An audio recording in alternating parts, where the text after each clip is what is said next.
Hey guys, Joey here at Cannon's RV Repair. We're here with my dad, Mike. You guys have seen him in some of the videos in the past. We're working on a Dometic RM1350 IQ with water. It was blowing the 5 amp fuse on the control board. And in this specific case, it ended up being the fans. So we're going to go ahead and, what happens is these things wear out over time and you do need to replace them so they get a direct short sometimes, and it'll actually just blow that fuse every time. But you do have to remove the fridge. Back up here, these side-by-side fridges are pretty large.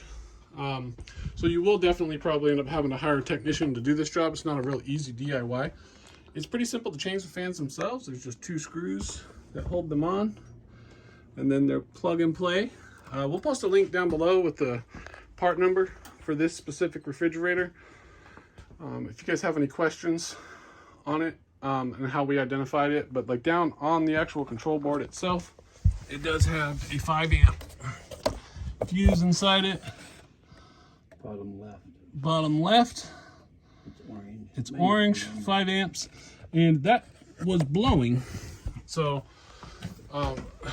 typically in that case, you know, I see a lot of technicians just change the control board, but it actually is the fans. And so we always get called back out to fix it the right way. And you know, it's a little bit more involved to change the fans. That's why we don't recommend doing it by yourself. But if you guys have any questions, feel free to comment below, and be sure to subscribe, and we'll see you guys in the next video. And check out our membership. You know, you can join for as little as 99 cents a month.